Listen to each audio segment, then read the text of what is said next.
All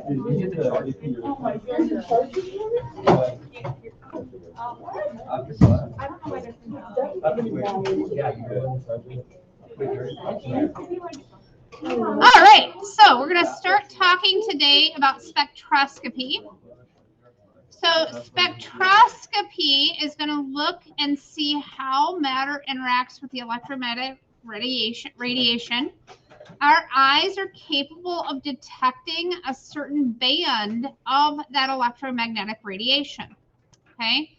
Now, when they get you to look at these scales here, sometimes you will see gamma at this end and radio waves here. Other times they will have this diagram flipped around. So be very careful with the diagram. Don't assume that they're always giving you radio here and gamma here or vice versa. So be careful with that. This is the section that our eyes can detect. We can detect radio waves by using a radio. Microwaves, we can make use of those. Your cellular phones, a lot of them use microwaves to transmit signals. You also use microwave ovens to generate heat in your food. And what it does is it causes the water molecules in that food to vibrate back and forth. That vibration generates heat, and that's how it heats your food up. Okay? That's why, like, if you just have a plate in there that doesn't have food on it, it doesn't get hot. You know, if there's food in it, then the heat from the food conducts to the plate, but just the plate itself isn't, because it doesn't have those water molecules. They can also excite electrons, like in metal. So that's why it's not good to put metal in the microwave, because it'll get the electrons in there too excited and eventually catch on fire. Infrared then is heat energy, and that heat energy, you can detect that. You can get too many of these things and they can be bad for you. Okay? You can have too much heat. Not at this end. I mean, well, anything in too great quantity can be harmful. Okay? But, like infrared, you get too much heat and you die. UV, X-rays, and gamma, these are called ionizing radiation because they can actually cause ions to form that shouldn't form. So they will cause electrons to pop off and form ions that shouldn't form in their natural state. Okay? And that's what causes essentially the cancers in these. You can also get like burns from these if you get too much of them, like ultraviolet rays. They burn your skin. X-rays, if you would ever have like a great exposure to it, that could cause problems. And then gamma as well. So this is what's released a lot of times with nuclear radiation. People typically don't get too much exposure here. And then, of course, some of us get way too much exposure during the summer or during the, sun with this guy. So you can protect yourself with sunscreens here. Here they usually put like a lead apron over you. And then these you just got to be careful with. Your body can deal with a certain amount of these though. Okay. And right now you're actually getting hit with some gamma rays. Like they're just naturally occurring in different areas and different things. You can also get at the upper end of this, you can also get cosmic rays, which people who do a lot of flying and stuff get a little bit more exposure to those. But our atmosphere takes care of most of that. Our body can deal with some of this stuff. It just can't deal with a huge amount of it. Okay? But this is the part that we can look at and the part that the spectroscopy takes advantage of. When we look at our different molecules, they can move in different ways. And this is called translational movement from one place to another. They can also be rotational, where they spin in place, and then vibrational, where they vibrate back and forth. So one of the other things that they can do is bend and stretch and then have other internal movements within those molecules. And different forms of radiation cause different things to happen with these molecules. Okay? So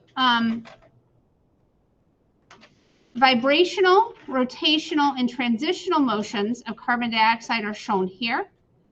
And you can only a perfectly ordered crystalline substance at zero, absolute zero, would exhibit no molecular motion. Okay, so everything around you right now is in motion. It's either vibrating, it's translating, or it is rotating. So microwaves. Microwaves are rotational, and this is a very common question that they ask. And the way that I tell you to remember this is think about a microwave oven, right? When you put food in there, what happens in that microwave oven? It rotates, okay? So that's how you, like, that's kind of your mental kind of like target with that, okay? Or mental, yeah, or whatever, you know, they always have those devices, that memory devices and stuff. That's the one that I used for this one, okay? It's going to rotate just like you rotate in the microwave oven, right? So it can be associated with transitions in molecular rotational levels. Infrared then is higher in energy, but less than visible light. And infrared is going to cause the stuff to vibrate. So it's going to vibrate back and forth. And if you think about like heat, you can usually like take your hands and kind of vibrate them back and forth and generate heat. Okay, so that's the way you remember that one.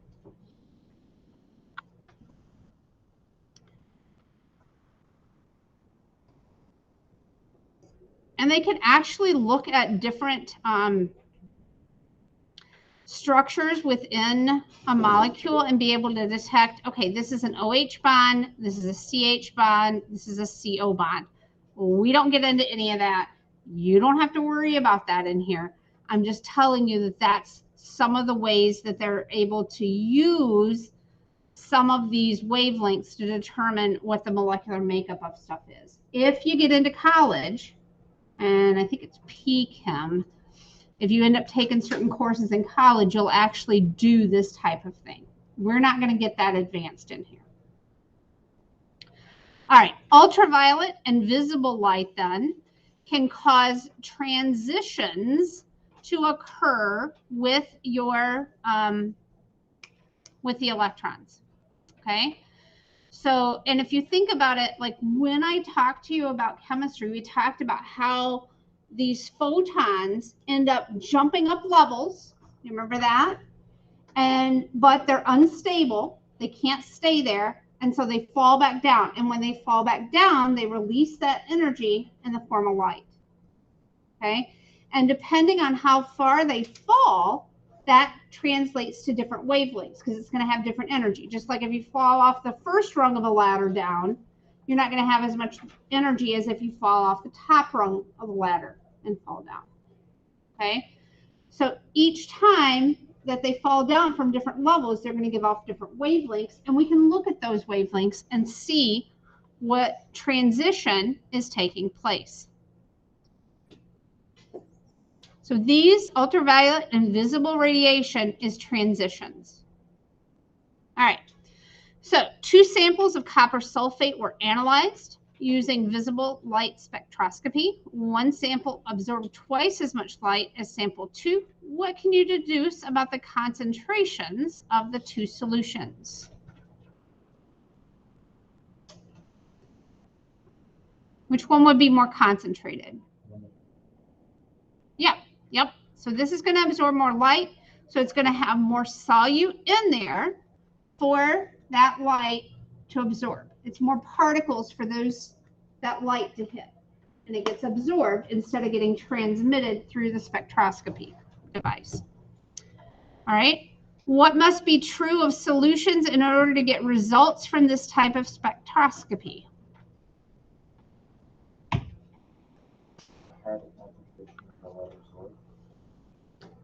Yep, but if we're using visible light,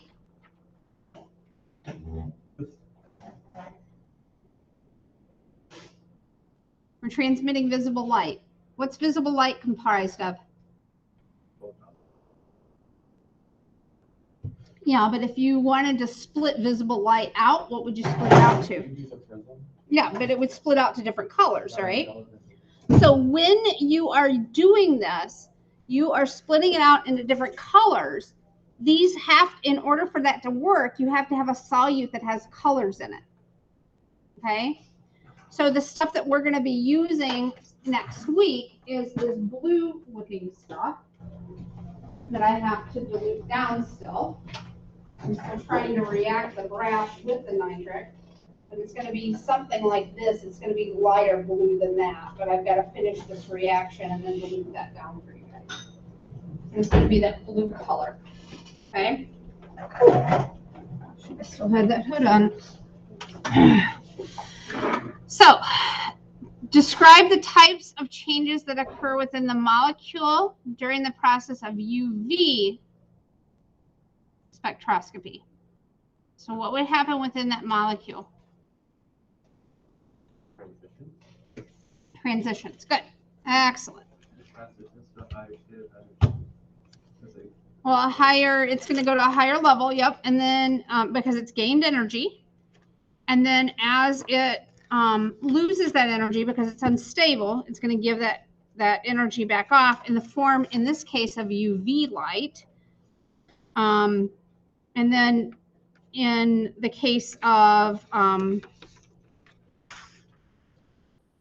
if it was visible light that was given off, then it would be given off, you know, as visible light. So visible light goes in and what comes out in the ultraviolet orb? No, not in this case. This one's asking about UV vis. So if it's UV, then what's coming out on the other side is going to be UV. Okay. Okay. Let me back up. So if it's UV spectroscopy, the electron would have gained enough energy that when it transitioned back down to its stable state, it will give off UV rays. Okay. This is the same thing that happens up here with regular light spectroscopy, but in that case, it goes up, it's unstable. When it falls back down, it's giving off visible light. Okay. So it's just the same. It's the same idea, but this is giving off more energy than this would be. All right, good. Okay, so the we do on there, apparently I forgot to put that on here, sorry. The we do on here, what type of spectroscopy would be responsible for the change here shown? It's 1s2, 2s2, 2p5, and that's going to 1s2, 2s2, 2p4, 3s1. It could be UV or it could be visible. Either one of those would be acceptable answers. The type, though, that there would be a transition that happened as opposed to a rotation with microwaves or a vibration with infrared. What type of spectroscopy would be responsible for bending the OH bonds in water? Infrared. Yep, good. I thought infrared was vibration. It is for bending, symmetrical stretching, and asymmetrical stretching. Yep.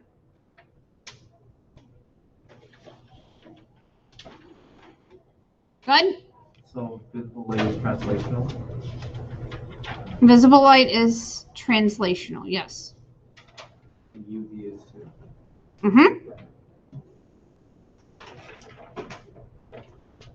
All right. So I took care of the we do. You do is for homework tonight. And now we get to move into the fun stuff. This was chapter 5 back last year or whenever you took chem. Okay. This is the first part of chapter 5. The photoelectric effect. You remember him? No. Yeah. I remember the equation. Yep. Energy equals Planck's constant times the frequency. You guys remember that. Dust off those cobwebs. Okay. So light is going to shine on a metal surface. If it has the right amount of energy, then it can pop these electrons off. If this doesn't have enough energy, then sometimes that doesn't happen, and then there's no change here. So you can measure the amount of energy that's required to have that happen. Greater energy values indicate the electrons that are closest to the nucleus, or that the nucleus is a higher charge. All right, so here is an example of where I was talking about that, where if you have light waves coming in, like red light has less energy.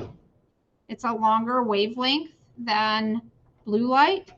If you have less energy coming in, sometimes it won't be enough energy to be able to remove those electrons. Whereas like the green light here has enough energy, and the blue light has even more energy, so it's going to be able to pop the electrons off even faster. If a frequency higher than the threshold frequency is used, the electrons will be ejected with more kinetic energy. So that's what we're trying to show here, where these electrons are coming off. These electrons have more energy coming in, so they're coming off at a faster rate. So hopefully you can kind of see that from the particle diagram here. Okay. So the amount of energy needed to eject an electron can also be thought of in terms of the longest wavelength that will still eject that electron. That is called the threshold wavelength. Any waves that are shorter than that will have enough energy to eject the electrons. Any waves that are longer than that won't. So energy is proportional to frequency, but inversely proportional to wavelength. These are a couple equations that you need to get comfortable with. Okay, energy equals Planck's constant times frequency, and the speed of light equals frequency times wavelength. And they give you all of these equations. These two are on your sheet. This is not, but you should be able to easily take your algebra and get to that. All you're doing is substituting in the formula for frequency here. Okay. So, and they give you all of these constants on the sheet as well. So you don't have to have any of those memorized. Okay, so it's useful to know that wavelengths are often measured in nanometers, and this is very important to know. This is a metric thing. Okay, you will need this, and you're going to need this for your test because it's going to be part of your, I can tell you there's going to be a multiple choice question on that you're going to need that for. All right, so get it memorized. 1 times 10 to the negative 9th equals a nanometer. This is your first test that you're going to have without a calculator on the multiple choice section. You start getting comfortable with your mental math. I saw a little panic there in some of your eyes. They only give you problems that are doable. Okay? So don't get too wigged out about the whole thing. That's where you're gaining your confidence by doing the test now so that when you get to the real test in May, you're ready for it. Oh, speaking of which, you guys need to get on and start declaring whether you're going to take that test in May. She's got to order those tests. And then you got to get them paid for, or else you're going to end up paying a late fee. All right, so a little background information. The total energy of light, energy of the photon, is equal to the kinetic energy of the ejected electron plus the energy needed to remove the electron, which is called the binding energy.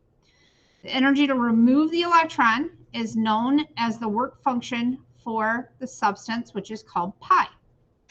Pi. The work function differs for different materials. So depending on what the metal is, that work function can be different. You will not have to calculate any of this. All right, summary of the photoelectric effect. The energy of the photons must meet a minimum energy. This is given in terms of being a higher frequency than that threshold energy, or having a shorter wavelength. If the minimum energy is not met, they can't pop those electrons off. It's kind of like me moving this desk. I could sit here and push on this desk like this all day. I'm providing a force against it, but unless I provide enough force, it's never going to move. Okay? And there's a threshold amount, like there's a minimum amount of force that I have to apply to this desk to get it going. And that's what they're talking about there. Like with that green light, with the red light, you know, that energy's hitting, but nothing's happening. With the green light, it's just the minimum to get it going. And with the blue light, it's like Hulk got a hold of it and throwing it across the room. Okay.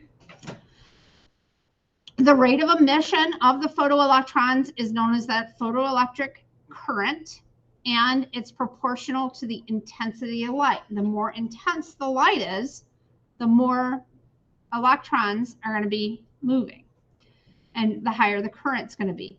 And if you think about that, like if you've ever used like solar calculators before, if you have a dim room, they don't work in that dim room. They need enough light coming in and hitting them that it lets them work. If the minimum energy is met to eject the electrons, the kinetic energy of the photoelectrons is dependent on the energy of the light used to eject the electrons. All right. Oh, here's a mental math thing, because like I said, you're going to have these on your multiple choice exam. Algebra, yes, sweet algebra, but mental math algebra. Okay.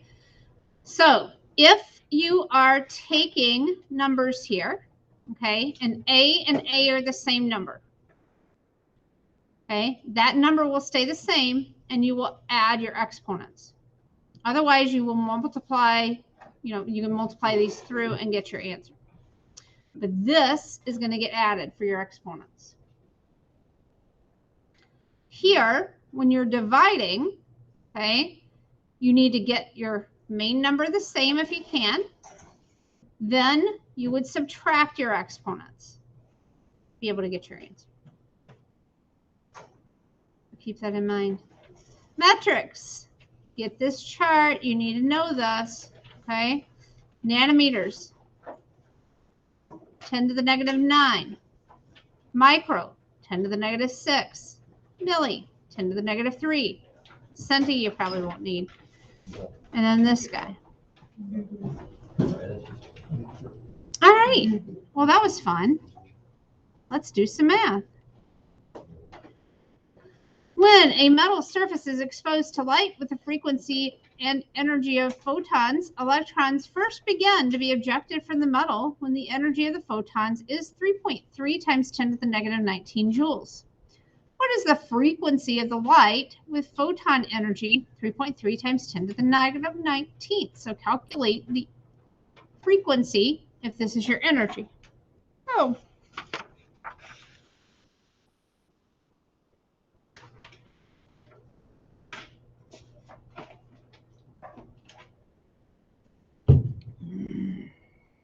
Life gets fun.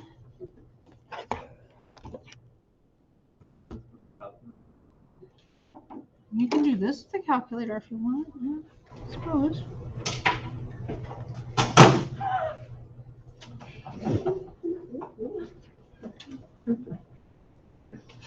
And you really should kind of get used to kind of doing it, you know. But anyway.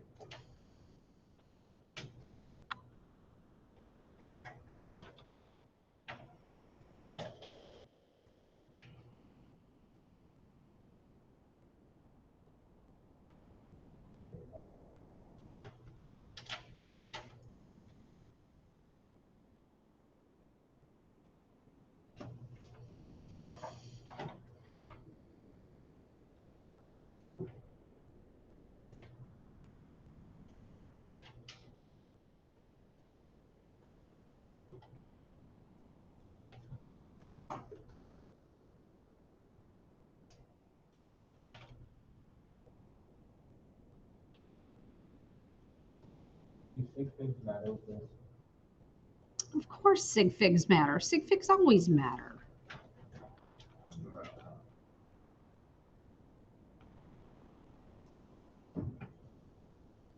Oh, you guys, I tell you, what's it going to do with you?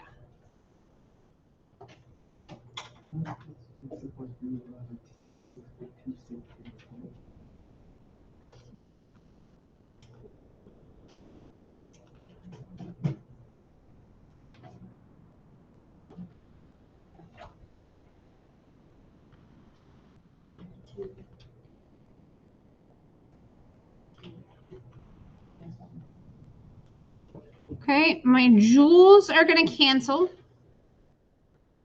And that's going to leave me with 1/seconds for my answer, which is also known as hertz. Or you can do seconds to the -1. That's also acceptable. It equals the same thing. All right, so when you do that in your calculator, you should end up with 5.0, 2 sig figs, times 10 to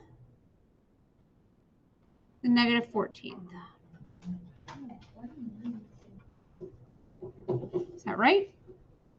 The negative doesn't seem right to me there. Let me do this on my calculator. Yeah, I don't think it should be negative.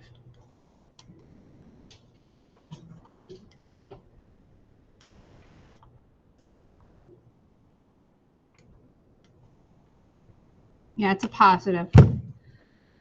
My answer key's wrong. All right, there we go.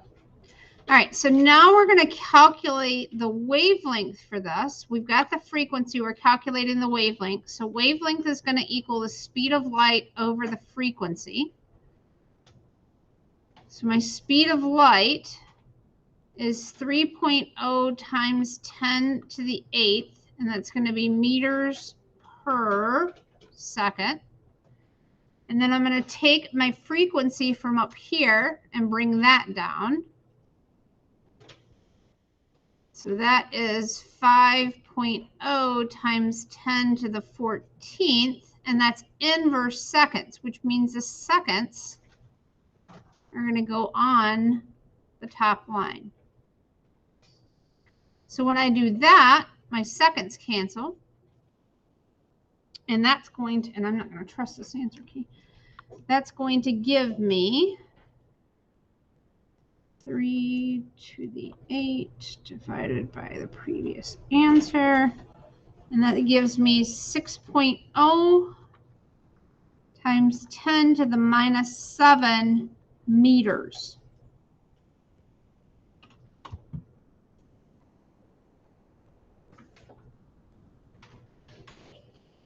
So I need to, this chart is in nanometers. I need to convert this into nanometers to be able to use that chart. So 6.0 times 10 to the -7 meters. I use my fancy dancy dimensional analysis. Okay, we know in 1 meter, we have 1 times 10 to the 9th nanometers. So that's going to be 6 times 10 to the what? -7 plus 9 is what? 2. So 6 times 10 to the 2, that is 600. So that comes in right here on my chart.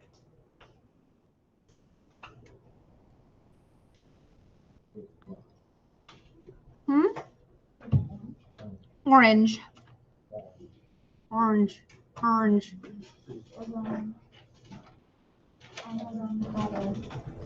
All right. Copper sulfate absorbs a wavelength of 635 nanometers. Calculate its energy of 1 photon.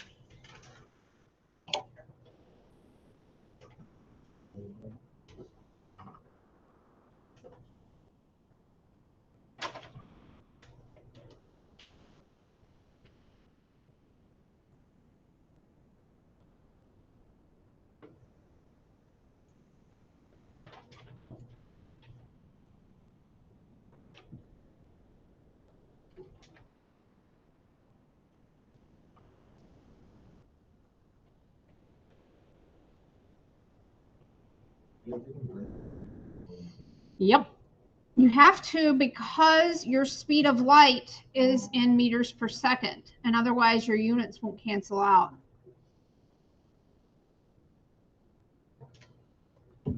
So, yep, the first thing you should do.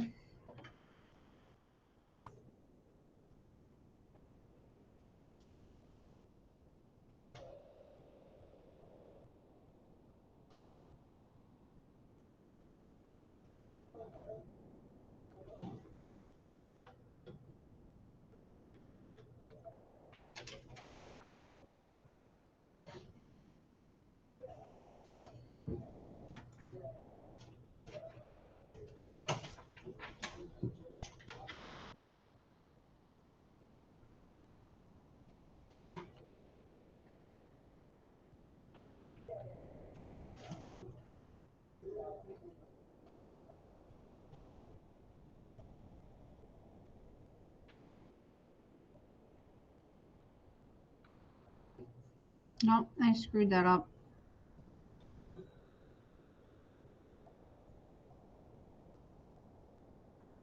There we go. Now my units cancel. All right, so then I end up with a frequency.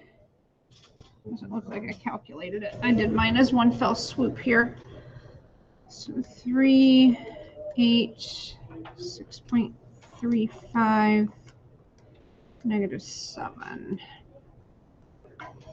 So 4.72 times 10 to the 14th, and that's inverse seconds. There would be 3 sig figs. This is your measured amount. This is a constant. It doesn't count. You didn't measure that. And then if you multiply that times Planck's constant, your answer should end up being 3.13 times 10 to the -19th joules.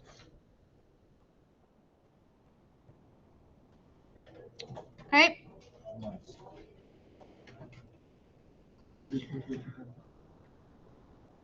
If you multiply this times Planck's constant, so multiply that times 6.626 times 10 to the -34 joule seconds.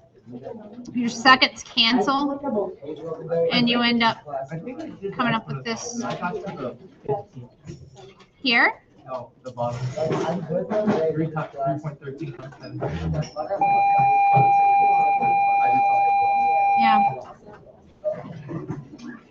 Typically, your energy with these problems will end up 10 to the -19th, and your frequencies will end up to the 14th. Your wavelengths will typically be to the -7. Students, please come to the AP office. Laura Damon, Kayvon Curry, and Andrew Francis to the AP office, please. Yes. I think this is my charging. No, it's not. I'll get one. Yeah. What you could do is just use the variable. Right? Yeah. Could you just like leave the variables in there so you don't need to use a calculator? You can ask my math person.